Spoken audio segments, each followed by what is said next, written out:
O que faz você vivenciar o mundo? Primeiro, para sentir a vida, é preciso acordar. Um café para degustar, um lar para chamar de seu. Transporte para ir ao escritório, ou, quem sabe, um aplicativo para pedir carona. Você precisa das ruas, da luz, do trabalho,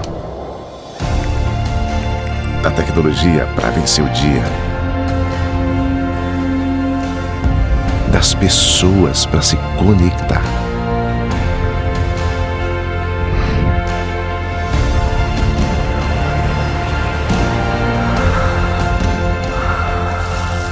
O fogo para alimentar e de um aconchego para descansar. Você viu como precisa da indústria para viver? Cimex, a gente constrói o amanhã com você. O Sicredi inteiro fica te esperando, pra te ver sorrindo, pra te ver sonhando. Aqui no Sicredi não é só dinheiro, é ter com quem contar, é confiar, realizar.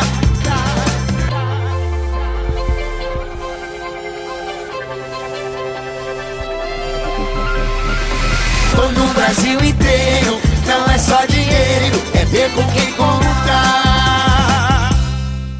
Quando o assunto é saúde, é sempre bom saber com quem contar e aonde ir. E quando se trata dos melhores cuidados, sua saúde tem nome e endereço. Humana Saúde Sul, na Júlio 2307 Centro. Conte com uma estrutura de excelência, com pronto atendimento infantil e adulto e diversas especialidades pertinho de você. Humana Saúde Sul. Venha conhecer e contrate agora mesmo. 2992-5200. Eu desejo a todos uma boa tarde. Nós estamos começando mais um Papo com Especialistas. Essa live, ela conta, como as demais, com o patrocínio do Humana Saúde Sul e Sicredi Pioneira. Em relação à questão da Lei Geral de Proteção de Dados, nós solicitamos que os que não desejarem ter as suas imagens divulgadas, porque eu estou gravando a live para depois disponibilizarmos via canal YouTube, que permaneçam com as suas câmeras desligadas. Para darmos início à live, eu passo a palavra aí para o Carlos Pereira, o nosso coordenador da Comissão Tributária do Cimex. Boa tarde, Carlos. Obrigada. Boa tarde, Juliana. Muito obrigado. Obrigado a todos aí pela participação. Ainda estamos recepcionando ainda alguns que não conseguiram chegar em tempo. É sempre uma satisfação receber a todos aqui em nome do Cimex, em nome da nossa Comissão Tributária do Cimex. Esta é a segunda live desse ano que nós estamos fazendo e pela segunda vez, na verdade, hoje é uma continuidade, uma continuação do que nós fizemos aí recentemente com o mesmo tema chamado reforma tributária. Tema este que permanece bastante forte nos holofotes, e que é de grande apelo para todos nós contribuintes, quer seja pequena, média, microempresa ou grande empresa, todos nós estamos impactados por este tema, E nada mais positivo de nós termos o privilégio de contar com a participação e a disponibilidade do nosso professor Pablo. O Dr. Pablo é um especialista na área tributária, professor da Universidade aqui de Caxias do Sul também, além de atuar no seu escritório, e também é um integrante e atualmente coordenador também do nosso CETAT, que congrega aí todos os sindicatos patronais, mais outras entidades dentro da SIC, no que diz respeito aos temas tributários. Então, mais uma vez, muito obrigado, Pablo, seja bem-vindo. Fique bem à vontade para nos brindar mais uma vez com o seu conhecimento e a atualização de tudo que vem acontecendo aí nesta esfera do que diz respeito à reforma tributária nacional. Muito obrigado, fique bem à vontade E, ao final, creio que vamos abrir alguma janela, se alguém tiver alguma pergunta para fazer, né? Mas, em algum momento, pode nos chamar também aí, se for da necessidade de alguém, que a gente intermedia aí as questões ao Dr. Pablo. Muito obrigado, seja bem-vindo e bola contigo. Muito obrigado, Carlos, obrigado, Leonardo, né, doutor Leonardo aqui, meu grande amigo, parceiro, colega, Juliana, muito obrigado a todos. Contar com o Carlos do nosso Comitê Técnico de Assuntos Tributários, ainda ontem conversávamos sobre a reforma, né, Carlos? Então, eu agradeço a oportunidade de estar aqui com vocês, espero, de alguma forma, conseguir atender as expectativas dos senhores, certo? Estou aqui aberto para qualquer dúvida e questionamentos. Nós temos ainda um quadro branco, né, sobre a reforma tributária. Então, tudo que está sendo feito, tudo que vai ser dito pode ser alterado, tudo que está sendo feito, tudo que pode ser dito vai mudar provavelmente. Então, tem muitos paradigmas hoje que a gente vai conversar que certamente nós voltaremos a conversar sobre eles, né? Então, de antemão, eu agradeço muito a participação de todos e agradeço a oportunidade de estar aqui conversando e compartilhando com vocês um tema que para mim é muito caro, um tema áspero, indigesto, verdade, mas que me parece que nós temos que enfrentá-lo com lucidez, né? Com uma grande lucidez. Eu prometo ser breve dessa vez, me até ao tempo regulamentar aí que a Juliana me concedeu. Então, me perdoem se eu for muito rápido. Qualquer dúvida que vocês tenham, por favor, me interrompam, né? Fiquem extremamente à vontade para me interromper e me questionar.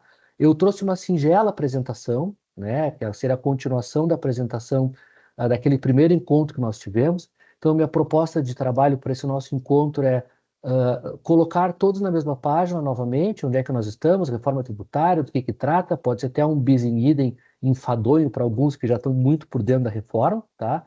Mas depois eu trago alguns outros pontos de reflexão que eu quero compartilhar, quero construir e quero debater com vocês, tá? Porque são grandes dúvidas que todos nós temos, né?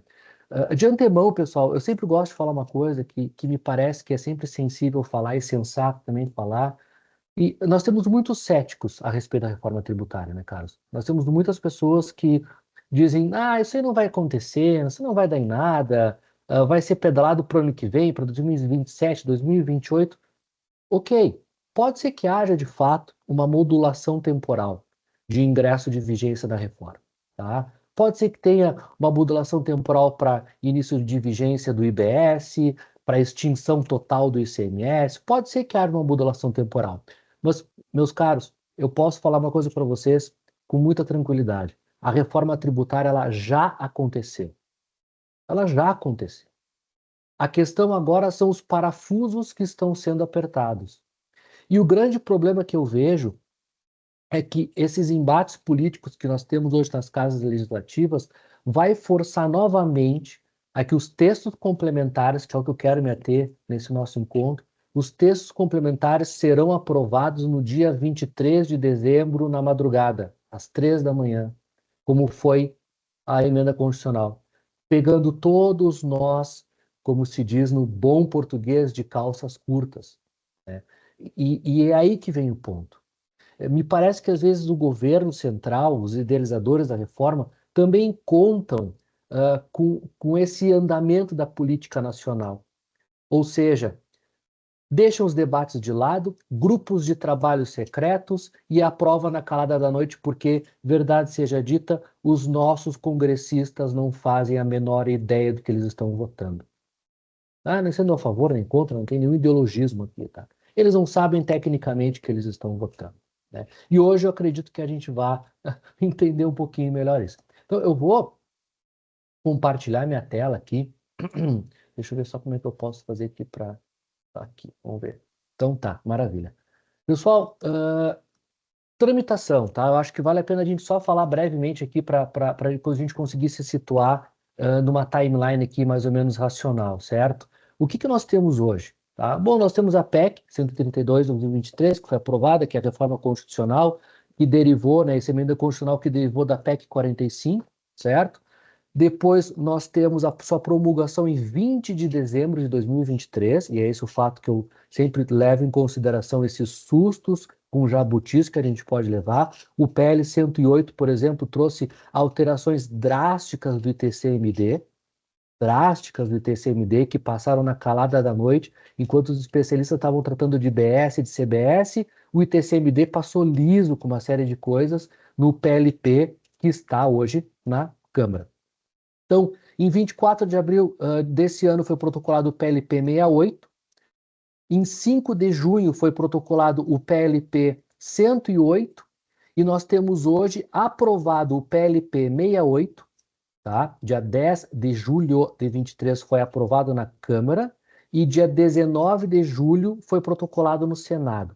O que nós temos hoje, pessoal? O PLP 68, depois eu vou falar um pouquinho melhor sobre ele, foi protocolado no Senado dia 19 de julho, e é esse que está sob a atual relatoria do senador Eduardo Braga, tá?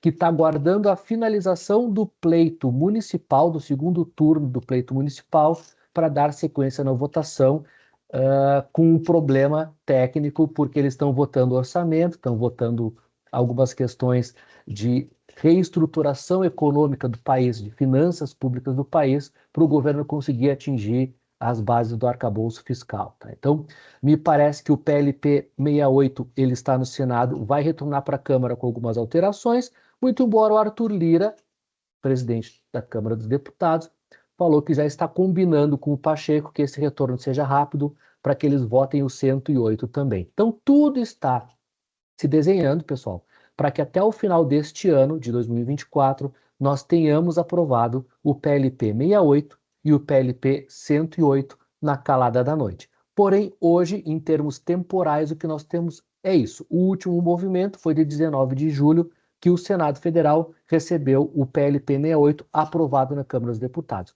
Então, o que nós temos? Nós temos um esqueleto pronto. Nós temos um pilar pronto, legislativo, tanto do PLP 68 quanto do PLP 108, que vai ser ajustado com alguns parafusos, alguns apertar de botões, porém a estrutura, o pilar racional da reforma tributária brasileira está ali e provavelmente esses textos serão aprovados. Tá?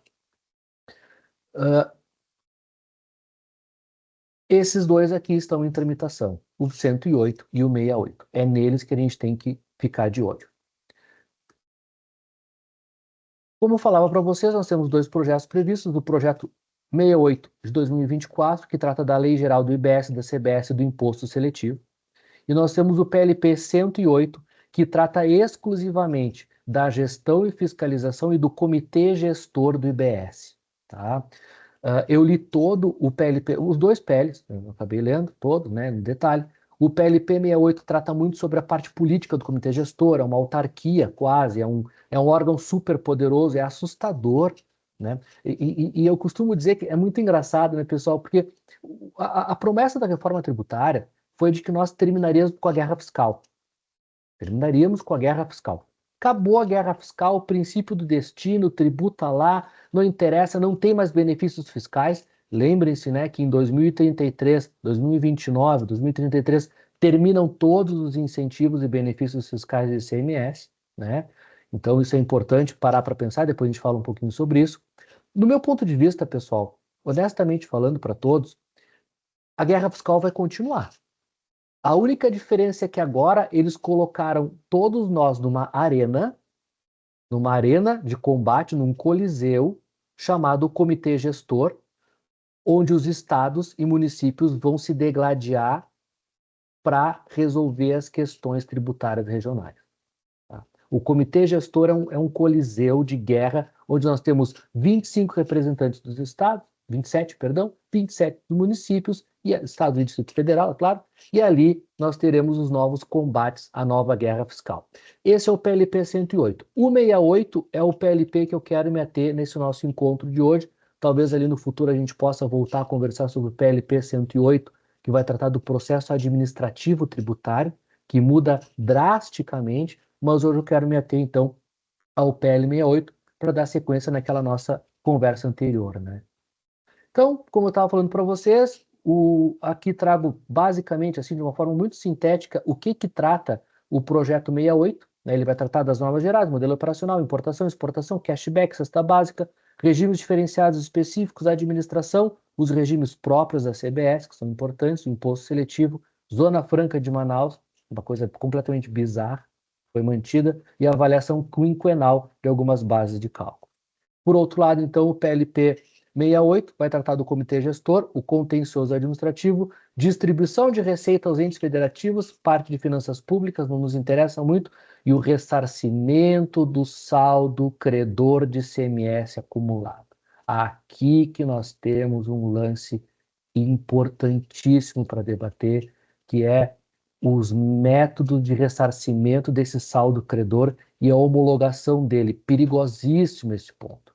Muitas empresas, ao virar de chave, vão ter problemas para reconhecer e homologar saldos credores de ICMS acumulados, seja de diferimento, de crédito presumido, de redução de base de cálculo, de alíquota zero.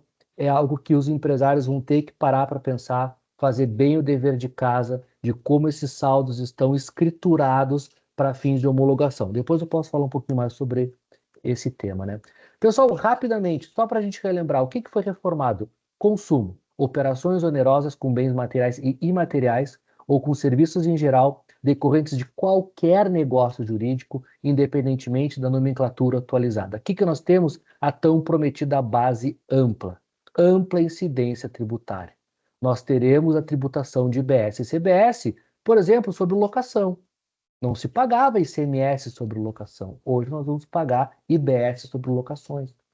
Então, as operações com bem imóveis também vão ser duramente impactadas com a reforma tributária.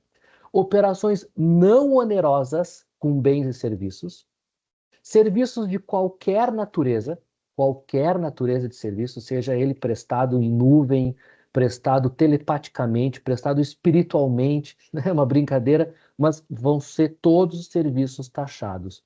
Estão mantidas algumas imunidades, é verdade, exportação, obviamente partidos políticos, entidades de assistência social e igrejas e cultos permanecem ainda imunes por força de texto constitucional também, né? Importante lembrar.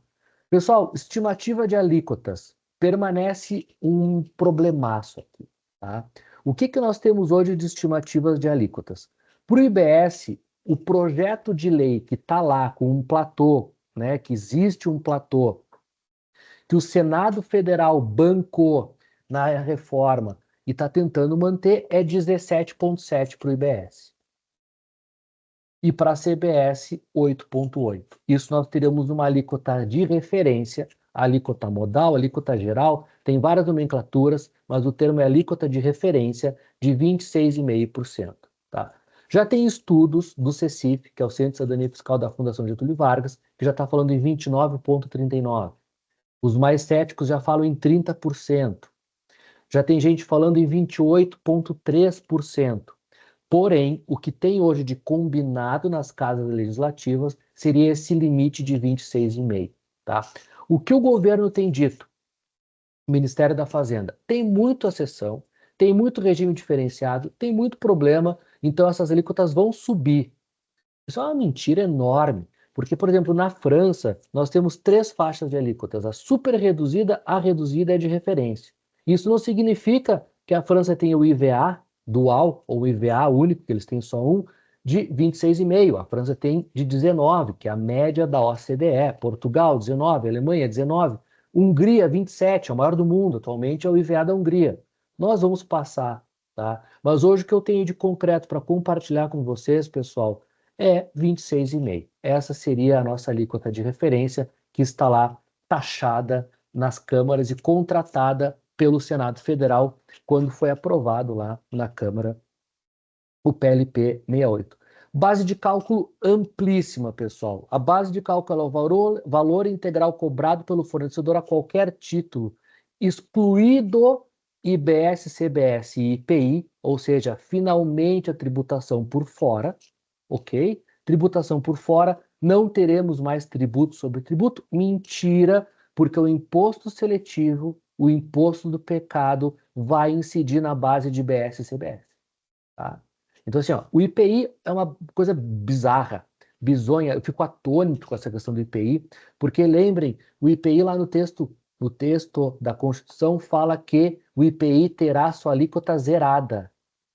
Ele fala, o ICMS será extinto, o PIS e o COFINS serão extintos, o IPI terá sua alíquota zerada, ou seja, ela pode voltar. Não é um tributo extinto, pode voltar.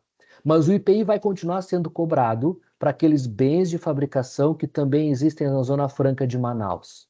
Tá? Então o IPI, pessoal, ele vai permanecer na vida de alguns setores, plástico, resina, por exemplo. Alguns setores que têm produtos fabricados na Zona Franca de Manaus vão continuar pagando IPI.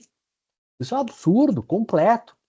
Ah, Pablo, mas como é que passou? Lembrem que o relator da reforma tributária, da emenda constitucional no Senado, foi o desembargador, olha só, foi o senador Eduardo Braga. O senador Eduardo Braga é de Manaus, é do Amazonas. Ele não ia deixar cair a Zona Franca de Manaus. E ele, de novo, é o relator do PLP 68 no Senado. Tá? Porém, o imposto seletivo, o imposto do pecado, ele vai computar a base de cálculo do IBS e CBS. Tá? Então é importante dizer que não vai ser excluído todos os tributos. O imposto seletivo permanece. Mas IBS, CBS e IPI, descontos incondicionais, reembolsos e ressarcimentos serão excluídos da base de cálculo. E, em princípio, o IVA brasileiro, o IVA dual brasileiro, vai seguir o mesmo raciocínio mundial, que seria somente sobre o valor agregado. Nós temos, então, uma sinalização de que o tributo vai ser cobrado por fora, não incidindo mais tributo sobre tributo. Não incidência do IBS, pessoal, para lembrar, o IBS não incide serviços fornecidos por pessoas físicas em função do emprego, administradores, membros de conselho de administração ou conselho fiscal, estatutários, transferências de mercadoria dentro de estabelecimentos do mesmo contribuinte. Finalmente acabou essa palhaçada de cobrar ICMS na transferência de filial e matriz. Agora não vai ter IBS nem CBS na transferências de filial para matriz. E aí vem um detalhezinho aqui bacana, que eu digo que a nossa guerra fiscal, pessoal, a nossa guerra fiscal não vai ser mais fiscal, vai ser uma guerra geográfica. Eu vejo, e se Caxias do Sul não repensar sua matriz econômica, eu vejo muita empresa indo embora daqui. Por quê? Porque Caxias exporta serviços e porque nós vamos ficar perto de troncos aonde nós temos a matéria-prima mais abundante e os insumos mais próximos. Falávamos ontem, eu e o Carlos, lá na reunião do comitê, que não faz nenhum sentido tu trazer matéria-prima do Mato Grosso, de São Paulo para Caxias, processar e mandar de volta. Esse é o problema. Né? Então, me parece que esse é um ponto que tem que ficar atento, porém, uma garantia nós temos, não haverá mais incidência de tributo sobre o consumo na transferência entre estabelecimento matriz ou filial, ou seja, estabelecimentos do mesmo contribuinte. As exportações de bens e serviços para o exterior são imunes de IBS e CBS. Transmissões de participação societária em operações de fusão, cisão, incorporação, integralização e devolução de capital não incide, tá? Parece óbvio, vocês vão dizer, Paulo, mas isso é óbvio, isso está atrelado a imposto sobre a renda, sobre o ganho, acréscimo patrimonial. Pessoal, não custa lembrar que no Brasil o óbvio precisa ser dito e o óbvio precisa ser interpretado. Né? Tanto é que hoje o Supremo Tribunal Federal Brasileiro só faz a interpretação do óbvio, me parece. Certo? Rendimentos financeiros, alguns rendimentos financeiros e receitas financeiras serão tributados em operações com valores mobiliários. Na lei complementar, no PLP 68, tem a previsão, tem lá uns regimes específicos e diferenciados do IBS e CBS, são os serviços financeiros. É importante dar uma olhadinha, está lá no artigo 182 adiante do PLP 68, tá? Os serviços financeiros. E recebimento de dividendos e resultados de participações societárias. Também digo, parece óbvio, mas no Brasil o óbvio precisa ser dito, né? Então, dividendos e lucros vai ficar lá com o imposto sobre a renda que vem logo aí. Em princípio, IBS e CBS não tem, ainda que nós tenhamos coligadas e controladas. Existe uma grande discussão sobre eu sou uma empresa que participo dentro da outra e eu tenho que recolher PIS e COFINS sobre os rendimentos distribuídos. Tá? Nesse caso aqui agora, não mais. Por favor, claro. Por favor, Posso fazer uma interrupção a respeito desse ponto? Tivemos agora, recentemente, uma medida provisória a respeito da taxação aí dos dividendos, né? Onde vai agrupar, inclusive, todas as empresas que são ditas como multinacionais, e, independentemente de estar sob o mesmo guarda-chuva, mas desde que seja no mesmo grupo, vão ser reunidas. Como que você vê esta situação ante a este caso aí que passaste na lâmina anterior? Me parece que há um choque entre o que está sendo neste momento, né, através de uma medida provisória, obviamente com um objetivo meramente arrecadatório para suprir mais uma, né, para suprir o arcabouço fiscal, ante ao que está aí dentro do texto legal desta reforma. Olha, Carlos, me parece, salvo o menor juízo, que a distribuição de lucros e rendimentos ou dividendos ou qualquer tipo de JCP, por exemplo, em relação a participações societárias detidas por companhias estrangeiras, sócias, acionistas de empresas brasileiras, vai se limitar ao âmbito da contribuição social sobre o lucro e do imposto de renda. Tá? Penso que o IBS-CBS não tem matriz constitucional para isso. Nós sabemos que tudo pode ser alterado no Brasil, em se tratando de Brasil. Tá? Não temos matriz, estrutura constitucional para que haja essa tributação. Agora, cara, essa tributação vai acontecer. O Brasil está querendo se equiparar a alguns outros países do mundo em termos dessa modalidade de tritributação, não é nem bitributação, é tritributação, certo? O que me deixa extremamente preocupado, porque um dos grandes atrativos do nosso país para o investidor estrangeiro é essa modalidade fiscal que nós temos aqui, certo? Não vou entrar no mérito se é bom, se é ruim, se funciona, isso aí é uma questão completamente alheia ao nosso debate. Nosso debate é técnico-tributário, certo? O Brasil quer se equiparar, mas, Carlos, ele quer se equiparar sem pensar no antes e no depois. E é o que me deixa extremamente preocupado, certo? Porque hoje nós temos empresas estrangeiras com estruturas societárias, parasocietárias, vinculadas principalmente a fundos de investimento, ok? FIP, Fundos de Investimento de Participações Societárias, que por hora capitalizam uma holding brasileira, que capitalizam uma sociedade aqui, porque ter fundos, as distribuições são isentas, né? E o que eu vejo? O governo brasileiro vai penalizar as companhias que investem diretamente através das suas controladoras internacionais no país e não penalizar as empresas que especulam através do mercado financeiro, leia-se valores imobiliários, através de fundos de investimento. Tá? Então, acho que não há uma racionalidade nessa estruturação tributária desse tipo de taxação que você falou. Mas me parece que do IBS-CBS estamos seguros, haja vista que não há estrutura constitucional para isso. Mas, repito, pessoal, estamos no Brasil, tudo é possível. Ok, muito obrigado. Imagina que isso. Pessoal, não cumulatividade. Agora aqui começam os cavalos de Troia. Em princípio, o IVA brasileiro é não cumulativo. Isso significa que toda vez que eu adquirir algum insumo, algum produto, eu vou conseguir compensar com o meu débito, tá? Através do que eles chamam de não cumulatividade plena.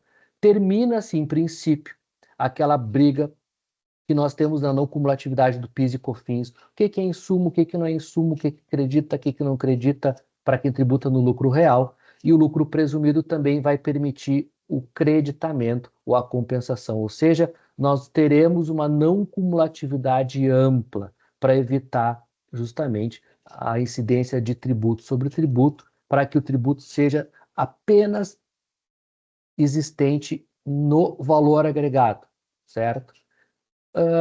Não é bem assim, pessoal. A gente vai ver ali adiante que essa não cumulatividade não é tão plena assim, tá? Tem uma série de mecanismos e de pontos que a lei nos traz que merecem especial atenção. Essa não cumulatividade plena, ela foi gestada no Centro de Cidadania Fiscal, né? Porque não custa lembrar, pessoal, é sempre importante lembrar que essa reforma tributária PEC 45, ela nasce no CECIF, Centro de Cidadania Fiscal, que é um órgão de estudos mantido pela Fundação Getúlio Vargas, que um dos professores gestores desse órgão chama Bernard Api, que é o cara que trouxe a reforma para o âmbito do governo, e quem banca o CECIF é Ambev, Companhia Vale do Rio Doce, as grandes bancos, eles bancam o Centro de Cidadania Fiscal, tá? E quando ele foi gestado lá, era para ser não cumulativo, totalmente não cumulativo, perfeitamente não cumulativo. Evidentemente, quando passou pelos grupos de trabalho das comissões de assuntos econômicos e da Comissão de Constituição e Justiça, isso foi alterado. Então, essa não cumulatividade não é tão plena. Porém, existe sim a sinalização de que nós teremos uma ampla gama de possibilidade de compensação de tributos justamente na apuração do IVA. Nós temos algumas exceções ao creditamento, ou seja, aquilo que não é permitido crédito. Uso e consumo pessoal. A apuração é segregada, ou seja, IBS compensa com IBS, CBS compensa com a CBS. Eu não vou poder cruzar essa compensação, certo? Justamente, a gente tem crédito presumido de IBS, nós temos regimes diferenciados de CBS, combustíveis é monofasia total, operações com bens imóveis têm um redutor social, então vai ser muito complicado fazer essa apuração. E logo ali eu mostro para você, certo? O crédito, ele não é tão amplo, por quê? Porque ele é condicionado à comprovação da operação por meio de documento fiscal hábil e idôneo. Ou seja, pessoal, essa reforma tributária, cá para nós, no meu ponto de vista, modestamente falando, ela não veio para arrecadar mais. Ela veio para arrecadar melhor. Ela veio para arrecadar com mais eficiência. Ou seja, o contribuinte é o fiscal do contribuinte. Eu só vou poder creditar o meu tributo, isso está no texto, aprovado na Câmara, eu só posso creditar o meu IBS-CBS se o meu fornecedor recolheu. Se o meu fornecedor não recolheu, eu não acredito. Certo? Eu não acredito. Eu só posso creditar se o meu fornecedor recolheu. E aí eu tenho que fiscalizar e exigir do meu fornecedor que ele recolha para que eu possa acreditar. Então, que cumulatividade ampla é essa? E não cumulatividade ampla é essa? Não é tão ampla assim, certo?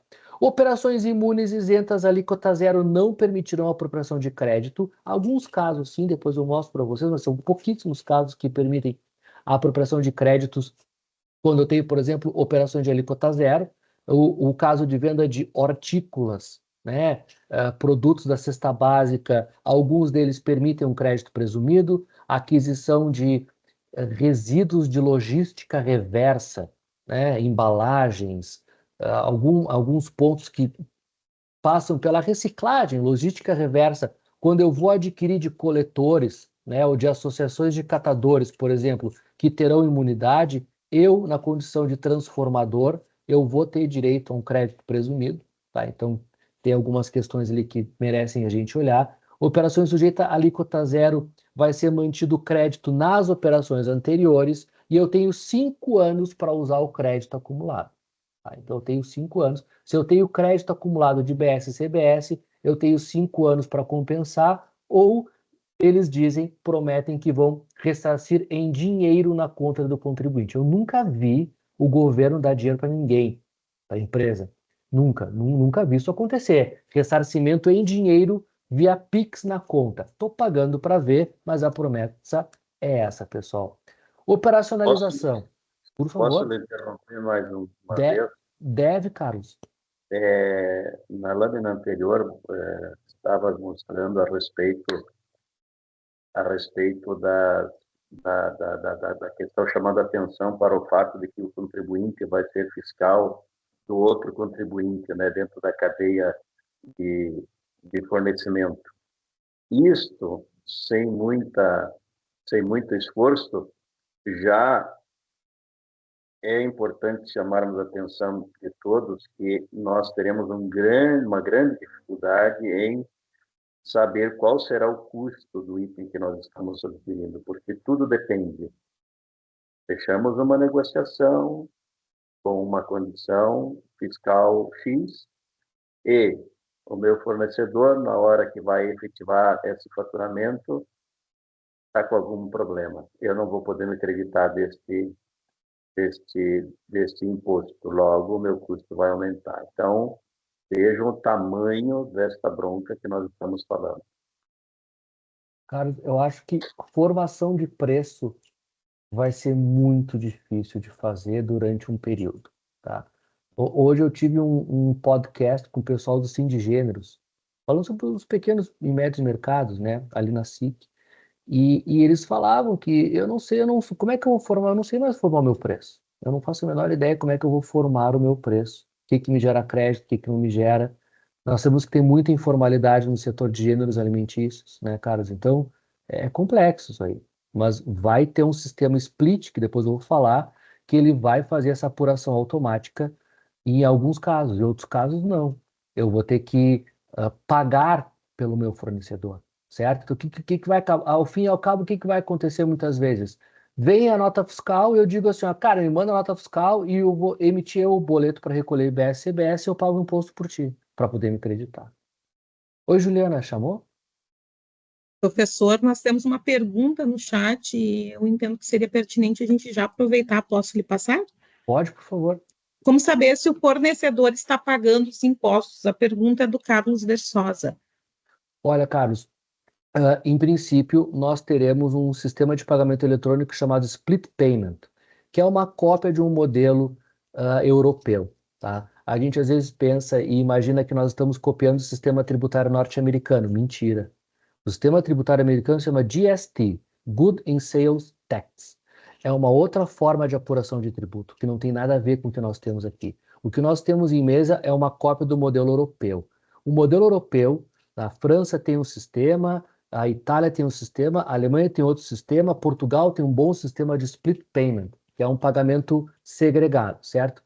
Se eu for fazer esse recebimento via IP, instituição de pagamento, automaticamente, depois eu tenho um slide que mostra isso para vocês, eu vou segregar o pagamento e eu vou receber o líquido da operação na liquidação da transação, que é um problema também que depois eu ia falar, que é o fluxo de caixa vai apertar.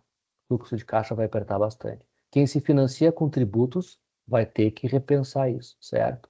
Mas a forma que nós temos hoje para saber que o meu fornecedor pagou o tributo é algo que o próprio sistema, a API da própria Receita Federal, que vai ser linkado no nosso ERP, vai fazer essa compensação automática. Eu tenho um slide ali para mostrar depois.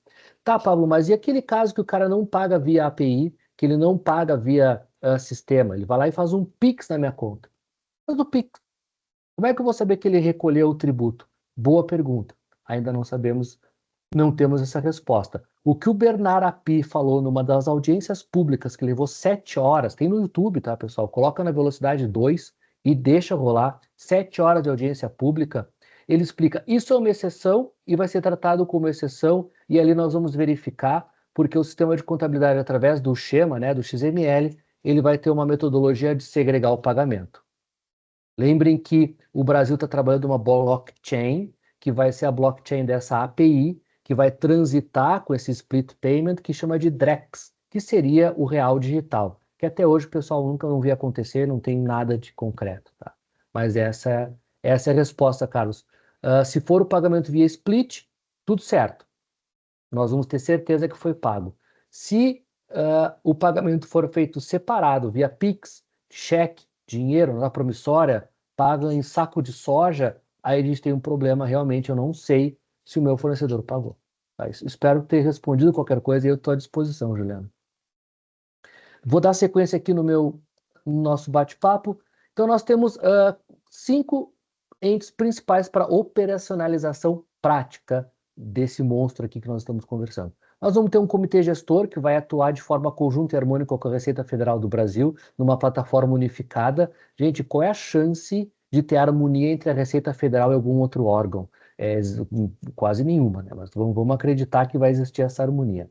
Nós temos uma apuração mensal unificada, onde os saldos credores são apurados separadamente e segregadamente, que nem eu expliquei para vocês. Nós temos formas de recolhimento, letra A, pelo sujeito passivo, que é o que eu estava falando agora há pouco, através de uma liquidação financeira chamada de split payment, e pelo próprio adquirente do produto, que pode emitir a guia no sistema e ele mesmo recolher o tributo para ele poder se creditar daquele tributo, que ele vai ter certeza que foi recolhido, uma vez que foi ele que pagou. Tá? Então, tem esse ponto que é super relevante. E o ressarcimento de saldo credor acumulado pode ser solicitado pelo contribuinte. A Receita ou o comitê gestor, a depender se é CBS ou IBS, ele tem 60 dias para retornar ou até 270 dias em casos excepcionais. Então, assim, o ressarcimento tributário é um novo grande desafio para todos nós. Eu estou muito cético que haverá um ressarcimento tão indolor, né, pessoal? Para quem aqui está conosco, que trabalha com compensação de saldo credor de ICMS, sabe o parto, o problema, a dificuldade, a dor de cabeça que é compensar qualquer coisa ou até transferir saldo credor naquelas hipóteses previstas no regulamento. É uma grandíssima dor de cabeça. O que é o comitê gestor? Pessoal, o comitê gestor é um órgão super poderoso, uma autarquia que tem um orçamento previsto de 8 bilhões de reais para se manter, onde a gente vai ter um outro órgão público que vai ser um sorvedor de recursos, certo? Que vai ter um percentual do recolhimento do IBS que vai bancar. Mas o que nos interessa desse cara? O comitê gestor é que vai uniformizar e editar o regulamento definitivo do IBS, e esse nós ainda não temos. Tá? Esse cara nós ainda não temos, que é o regulamento do IBS, que vai tratar daquelas entrelinhas diárias da operação tributária. Então vale a pena ficar de olho no comitê gestor, que é uma entidade pública sob regime especial, que tem independência técnica, vamos ver até que onde, orçamentária e administrativa, composto por 27 membros indicados pelo governo federal, 27 membros pelos estados e municípios, e além de técnicos, concursados, consultores e assessores. Ele decide o contencioso administrativo, em termos do IBS. Simples Nacional, tá? E aí é um ponto que eu quero, que é muito importante tocar. Eu sei que nós temos aqui na mesa grandes empresas presentes, que muitas não são simples, mas a Juliana me pediu, né, Juliana, especialmente para a gente falar do pequeno e médio, que vai ser duramente impactado na reforma tributária, certo? Pessoal, os contribuintes do Simples Nacional vão tomar um tiro no peito, literalmente, tá? E por que eu acho isso? Porque eles vão começar a ter que contar com um aparato tributário que eles não contavam antes. Pegamos uma grande indústria aqui de Caxias. Ela tem um time forte financeiro, tem um time contábil, tem um time de consultoria, tem um jurídico forte, atuante, conhecedor. O pequeno e médio não tem. O pequeno e médio está preocupado em produzir, e entregar a produção e vender. E quando a gente fala em tributação para o pequeno e médio, ele diz: isso é problema do contador, isso é problema do advogado, isso não é problema meu, eu não quero saber. Pessoal, isso terminou. Essa visão do Simples Nacional acabou. Tá? O que nós temos hoje é uma possibilidade do Simples Nacional se creditar, se optar pelo regime geral, de a totalidade das suas aquisições, e gerar crédito integral para o seu cliente. Ou permanecer no Simples Nacional, certo? E apenas gerar o crédito limitado ao seu recolhimento. Então, o Simples Nacional vai ter que começar a trabalhar com quesitos de planejamento tributário, coisa que para eles era algo muito estranho. E o Simples Nacional virou o Complexo Nacional. Ao passo, pessoal, que é verdade que a reforma tributária é um grande desafio para todos nós, e eu não vou dizer que não é, nem vou ser ingênuo nesse sentido, eu posso dizer que a reforma tributária é um ambiente de muitas oportunidades de negócios, muitas oportunidades de crescimento, e quem estiver preparado suficientemente vai conseguir prosperar, porque ao passo que nós temos desafios, nós temos grandes oportunidades. E o Simples Nacional vai contar com grandes oportunidades, se estiver preparado para tanto. E acho que isso é muito importante. Pessoal, falando sobre pagamento, tá?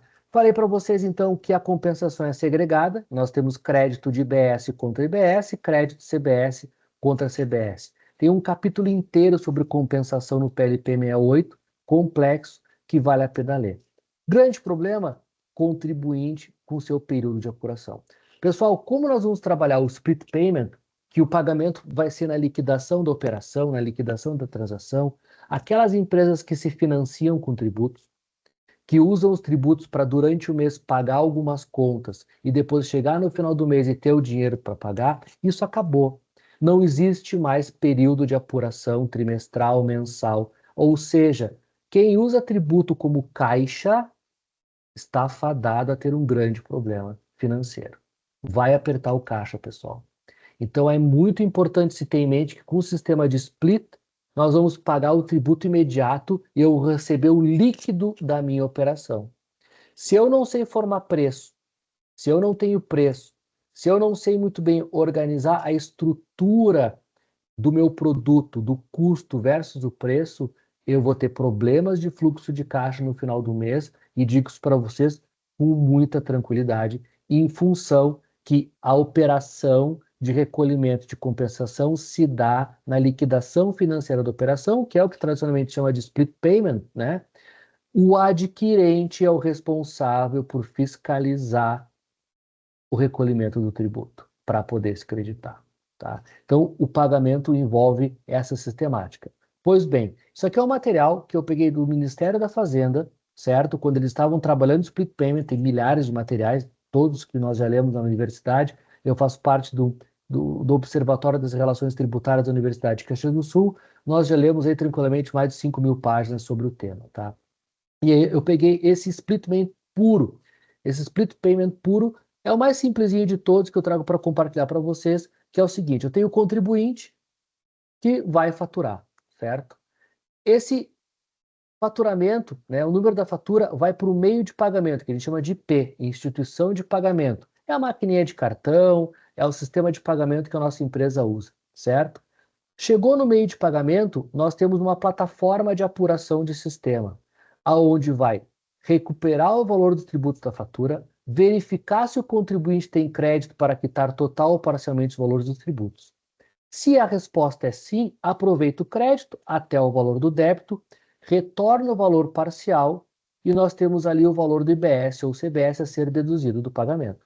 Se a resposta do contribuinte é não, então retorna o valor total para ser deduzido do pagamento e nós temos que depois destinar os valores, segregando o CBS para a União, o IBS para o comitê gestor, já paga, e para o contribuinte ali na flechinha de cima, retorna apenas o valor líquido da operação. E é aqui, pessoal, que o fluxo de caixa vai apertar. Tá? Essa segregação de pagamento. Se isso vai acontecer na prática, eu não sei responder para vocês. Mas o plano de pagamento do IBS, do CBS, via estrutura de API, né, o API do governo federal, que depois as instituições de pagamento vão se conectar com essa API, é esse aqui que eu estou compartilhando para vocês dentro do split payment puro. Vamos pensar numa operação. Eu tenho aqui uma operação entre distribuidor, varejista, consumidor final. Em maio, eu vou botar aqui o slide porque ele é legal. Preço da mercadoria R$100, IBS, CBS 26,50, data da operação da revenda 10 de maio, prazo de pagamento 90 dias, distribuidor, né, nunca é à vista, prazo de vencimento do IBS 15/6. Preço da mercadoria 150, o revendedor para consumidor final, o varejista, IBS, CBS 39,75, data da operação 10/6 na liquidação, pagamento do tributo à vista, prazo de vencimento 15/7. Olha aqui. Então, maio, venda da mercadoria pelo distribuidor ao varejista, IBS e CBS se tornam devidos. Junho, 10/6, varejista revende para o consumidor final, que realiza o pagamento à vista. IBS e CBS se tornam devidos. Split Payment. O IP, a instituição de pagamento, maquininha de cartão de crédito, vamos brincar, realiza a consulta ao fisco e não constata o pagamento. IBS e CBS devidos pela venda da mercadoria são recolhidos ao fisco. Distribuidor deve pagar IBS e CBS pela venda ao varejista. 16/6, constatado o pagamento dos tributos pelo distribuidor, o varejista se apropria do crédito da aquisição. Em julho, o varejista apura saldo credor de IBS e CBS, pois o débito de imposto pela revenda foi pago via split payment no momento da compra pelo consumidor final, crédito-débito 26,50.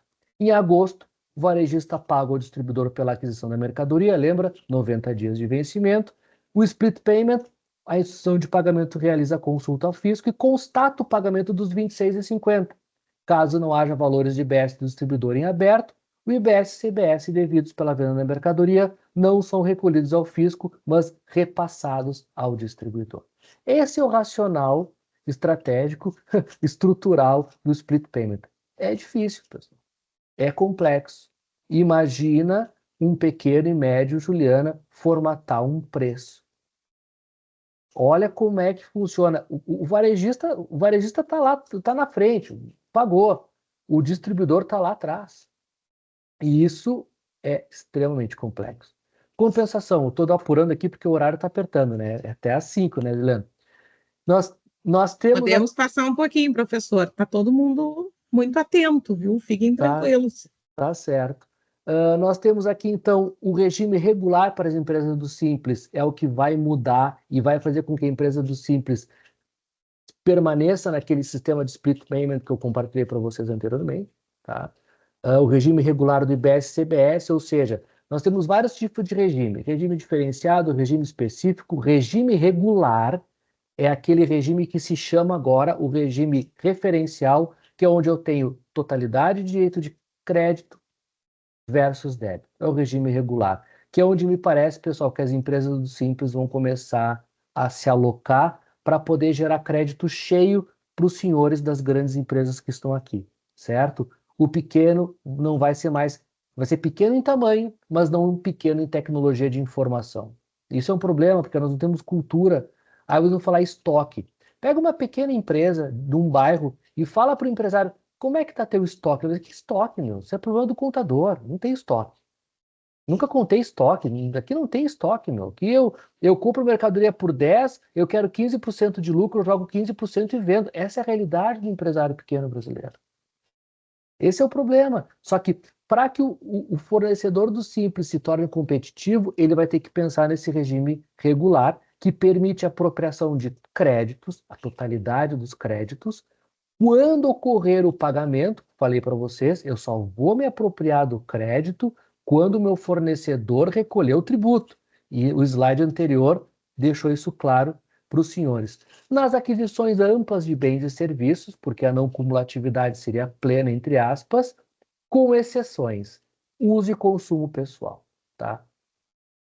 Tem um detalhe aqui que eu quero chamar a atenção do Simples, né, a pedido da Juliana, mais uma vez, que a gente desse uma olhada no pequeno e médio. A emenda constitucional, pessoal, ela não permite que o Simples gere crédito integral. Só vai gerar o crédito até o limite do recolhimento da alíquota do Simples. Aí a FEComércio, CDL, propôs uma emenda através dos seus pleitos parlamentares e seus parceiros parlamentares, é a emenda 606, para que seja incluído o inciso 3º no artigo 28, que permita o crédito de CBS, que é o PIS e COFINS, que já gerava crédito. Total. Se isso vai acontecer, pessoal, eu não sei, mas hoje o contribuinte optante, vamos chamar assim, do Simples Nacional, não gera crédito cheio, a não ser que ele esteja no regime regular. Só que se ele estiver no regime regular, o Simples Nacional vira o Complexo Nacional. Né? De Simples não vai ter mais nada. Então, essa emenda 606 que está lá no Senado, ela é interessante de ficar de olho, porque isso pode mudar a vida do optante do Simples Nacional drasticamente, certo? As empresas que mais serão afetadas são as que têm como clientes empresas do lucro real e do lucro presumido, do Simples, né? Quem é do Simples, que vende para lucro real, lucro presumido, vai ter problema, porque eles têm crédito presumido de PIS e COFINS e com a reforma não terão mais esse crédito. A apropriação do crédito, falei para vocês, ela é segregada, é proibida a compensação cruzada de IBS e CBS, certo? Comprovação documental eletrônica, a nota fiscal recolhida naquele sistema de split payment é uma forma. Se eu não tenho uma comprovação documental idônea para apropriar o crédito, haverá tributação presumida, já vou tratar isso com vocês no próximo slide.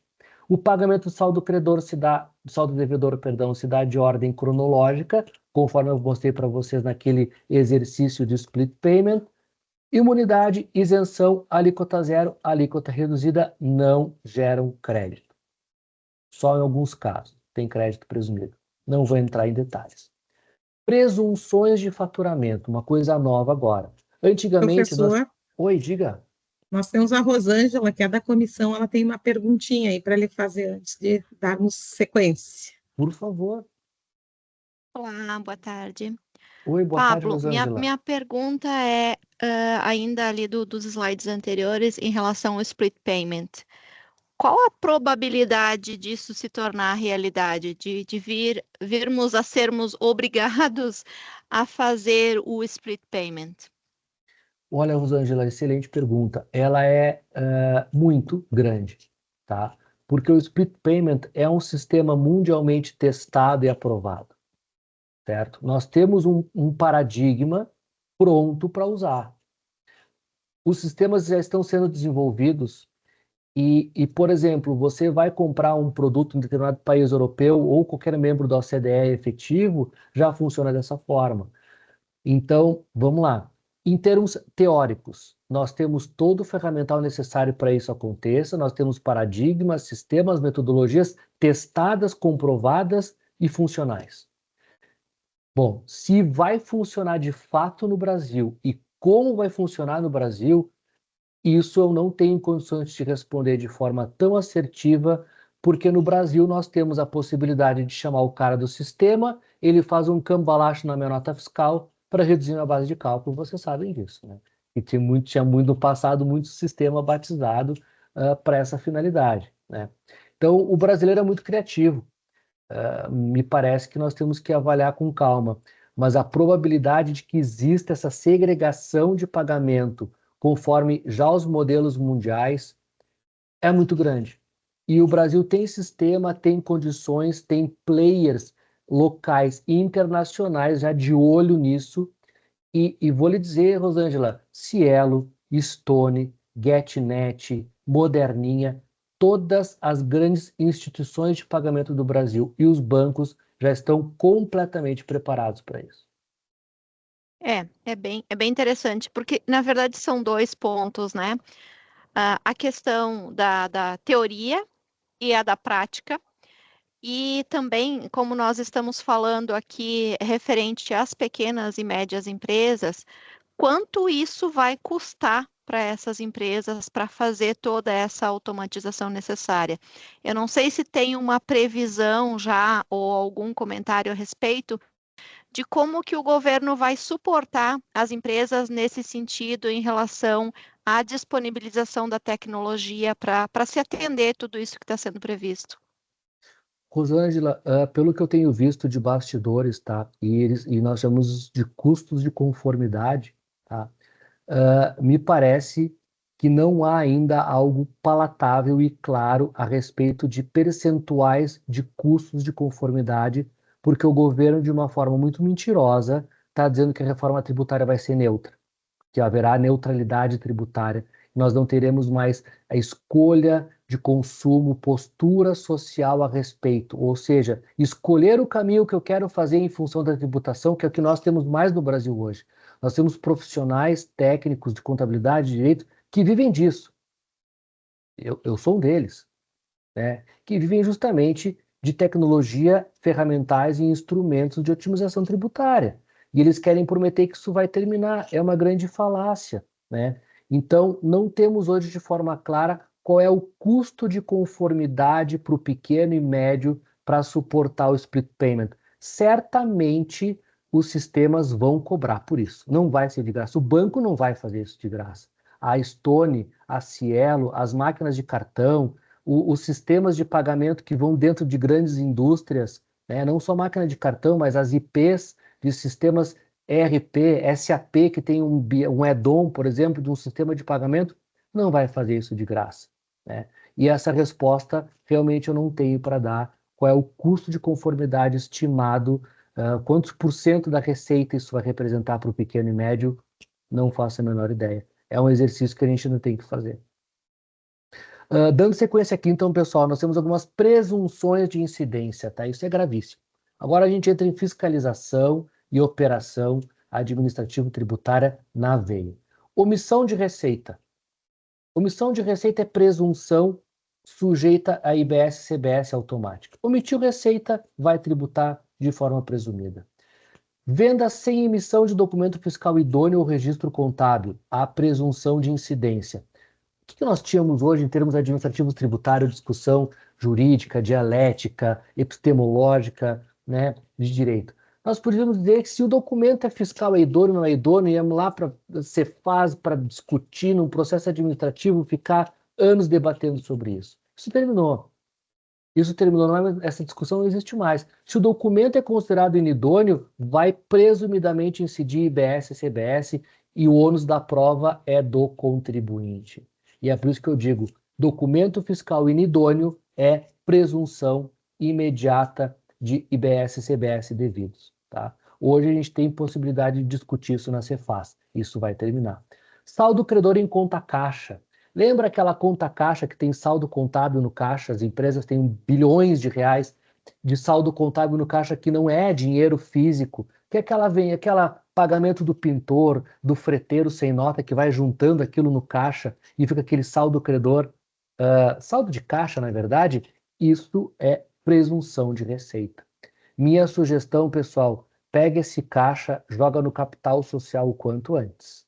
Me desaparece com esse caixa contábil, que esse caixa contábil vai ser presumidamente considerado como receita onde vai incidir IBS e CBS. Saldo credor caixa tem um parágrafo no PLP 68 que fala exatamente com essas palavras, tá? Passivo com obrigações já pagas ou exigibilidade não comprovada. Onde é que a gente tem isso? Em empréstimo de sócio. Empréstimo de sócio, sócio vai lá, empresta o dinheiro, joga lá no contrato social como empréstimo e está lá, empréstimo de sócio, certo? Que já foi pago, que nunca foi dado baixa e que está lá, ou que não tem exigibilidade comprovada. Pega esse empréstimo, faz uma FAQ, uma conta de adiantamento para futuramento de capital, converte o empréstimo em capital social, não me deixa esse empréstimo em aberto sem que haja um contrato de mútuo estruturado com pagamento comprovado. Né? Então, o sócio que põe dinheiro na empresa para ela girar, isso vai ter que virar de fato patrimônio e não só um contrato de mútuo ou aquele contrato de mútuo para descontar o lucro tributável no lucro real, que é um problema, certo? Falta de escrituração de pagamentos de ativos ocultos, né? Aquela máquina. Tá, Pablo, mas como é que a Receita vai saber disso? Ah, se você sofrer uma fiscalização. Tá, e se eu nunca sofrer uma fiscalização? Bom, então aí não vai acontecer nada. Né? Mas são pontos, pessoal, que hoje estão claros no texto legal, que é obrigatoriamente previsão de presunção de incidência de tributo. O que antes podia ser considerado lucros disfarçados, operações nota calçada, enfim, milhares de operações que a gente pode chamar aqui. Hoje está expresso no texto legal que falta de escrituração de pagamento, pagar sem nota, eu vou recolher IBS e CBS. Certo?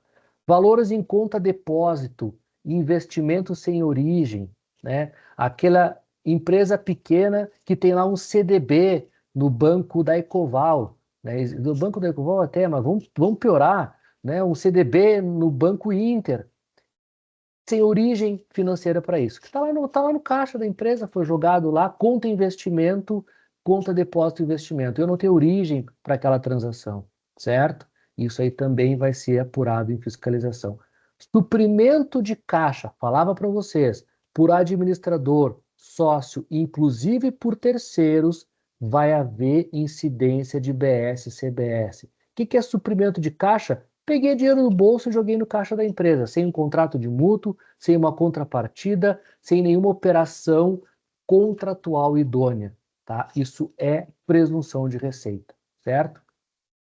Ainda, diferença quantitativa entre entradas e saídas, baixa de exigibilidades sem efetiva quitação, mais uma vez, empréstimo de sócio de parente baixado sem comprovação de quitação, isso é presunção imediata de incidência de IBS e CBS, valores informados por instituições financeiras, administradoras de cartão, superiores aos declarados, no caso, receita líquida inferior ao custo, olha o dumping aí, receita líquida inferior ao custo, ou seja, venda entre partes relacionadas, transferência de filial para matriz, sem documento idôneo, com receita líquida inferior ao custo vai ser um problema, a presunção de receita e o ônus da prova, pessoal, de provar que nada disso é verdade, é do contribuinte. Eles vão me fiscalizar, eles vão me autuar e eu que tenho que provar que não incorri nisso.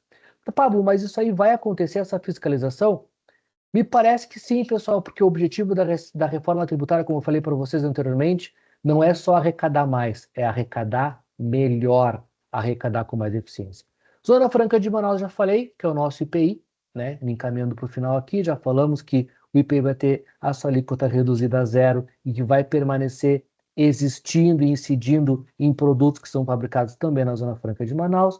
Nosso querido imposto seletivo, eu acho que de repente vale a pena depois a gente fazer um meet só sobre ele, tá? Ainda não temos nada muito estruturado, está lá, sim, gestionado no PLP 6808, mas o que nos interessa do imposto seletivo, que é a lista de produtos que vai incidir, nós ainda não temos. Nós só temos uma ideia conceitual que são bens nocivos à saúde e ao meio ambiente. Pessoal, uma bicicleta é nociva ao meio ambiente? Tem pneu, borracha, tem óleo, tem graxa, né? Mas é um meio de transporte sustentável. Então, não se sabe ainda o que é bem nocivo à saúde. Falam em produtos derivados do fumo, açúcar ultra refinado, bebidas açucaradas refrigerante, bebidas alcoólicas, tudo isso está lá previsto, a gente sabe. Tá? Esses são os óbvios. Eu quero saber o imposto seletivo dos não óbvios. Sou fabricante de plástico.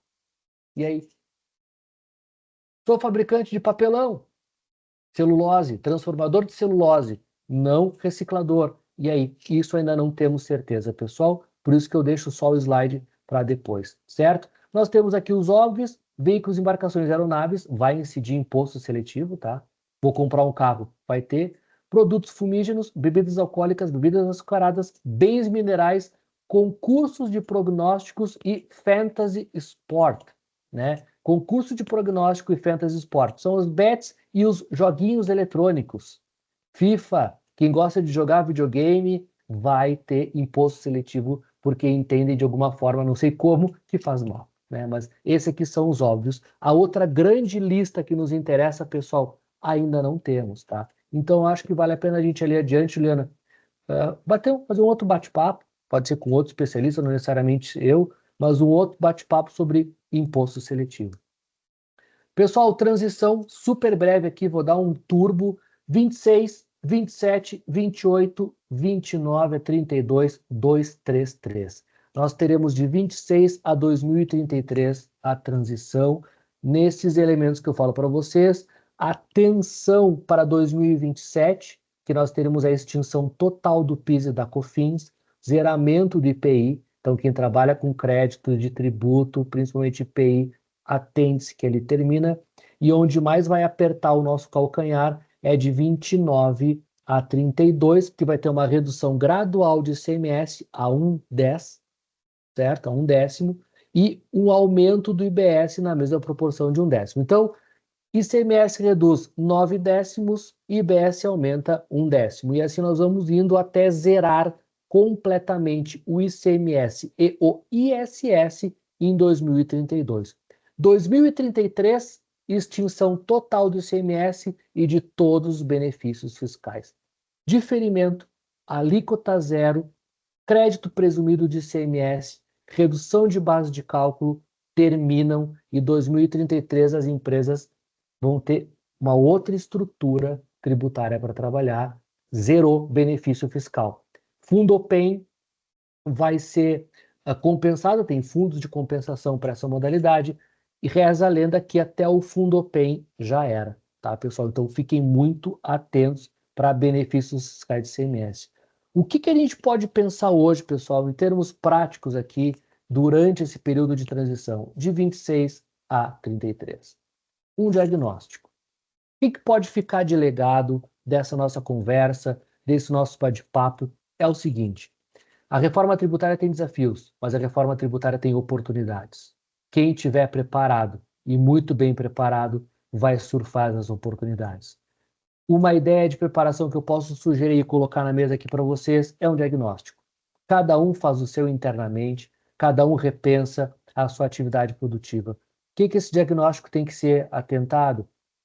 Operações de bens e serviços, carga tributária atual, enquadramento e incidência, regime regular que nós temos e as exceções previstas no texto, incentivos fiscais e saldo credores, aqui vai apertar bastante, pessoal, os nossos insumos, de que lugar do país eles vêm, fornecedores e clientes onde eles estão e os nossos contratos de longo prazo. Os advogados aqui presentes, pessoal, vão ter que ficar renegociando o contrato até 2033, porque a maioria dos contratos não tem cláusula que permite alteração por onerosidade excessiva. E aí vamos deixar isso para os professores de civil, né, Léo, que vão explicar um pouco sobre isso aí para a gente.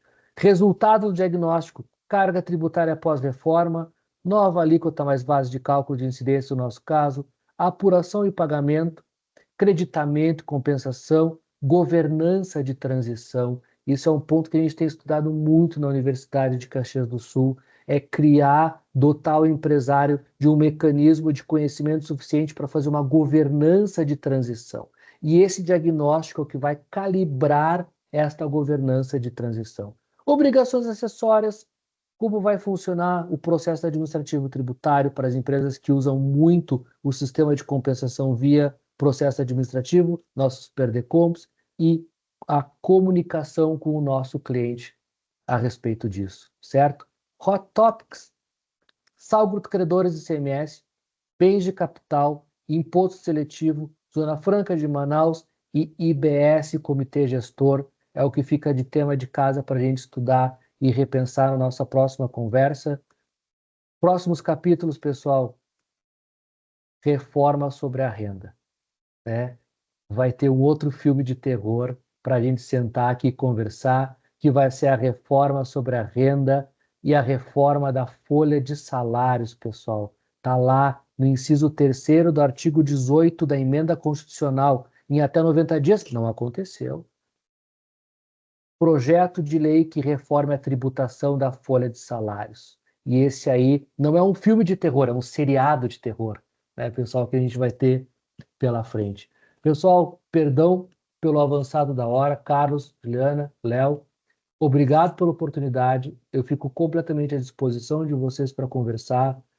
É um tema áspero e duro, mas para mim é sempre um prazer e estou sempre com as portas abertas aí para qualquer dúvida e bate-papo que vocês queiram manter conosco. Muito obrigado, uma boa noite a todos e fico à disposição. Obrigado, Juliana, obrigado, Leonardo. Mais uma vez, muito obrigado, Carlos. A gente que agradece, Pablo, a sua gentileza, a sua generosidade e principalmente a didática que você tem para passar os vossos conhecimentos, vossas observações, e chamando a atenção para os pontos cruciais que temos em frente de nós, principalmente os desafios, os pontos de interrogação, as dúvidas, né?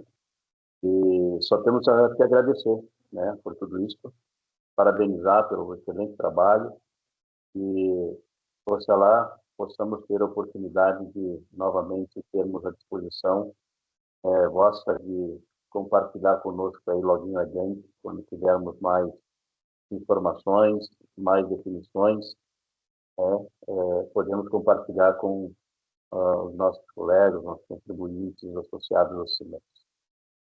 E mais agradecer a todos que participaram, né, que fizeram presente.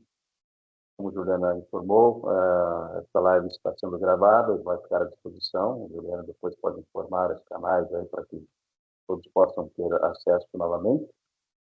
E nos vemos no futuro próximo. Maravilha. Eu vou disponibilizar, vou mandar para a Juliana essa apresentação que eu fiz em PDF, para que todos possam ter acesso e, eventualmente, quem tiver dúvida do conteúdo ali, por favor, fique à vontade para me chamar. Tem ali meu e-mail, meu contato, o e-mail da universidade. Eu estou sempre à disposição, através do Carlos também, do nosso comitê técnico, né, Carlos? Fico à disposição aí para sempre compartilhar novidades. Pena que eu não tenho todas as respostas, é muita coisa, assusta, mas estamos juntos, Carlos. Muito obrigado. Muito obrigado a todos. Obrigado, Pablo. Um abraço e boa noite. Boa noite. Obrigada, professor Pablo. Vou fazer minhas as palavras do Carlos, né? uma excelente aula, como eu disse ao Leonardo aqui em apartado, né, Leonardo? Quem não é da área tributária consegue compreender com muita tranquilidade aí as suas explicações, as suas orientações. Então, em nome do CIMEX, eu agradeço mais uma vez, agradeço aos participantes. Nós enviaremos um e-mail pós-evento com as informações, o link para acesso de novo à live, né? E nos encontramos num próximo papo com especialistas. Um bom descanso a todos. Até mais, gente. Até mais. É. Tchau, tchau, Obrigada. pessoal. Bom trabalho. Até mais. Tchau, tchau. Tchau, tchau.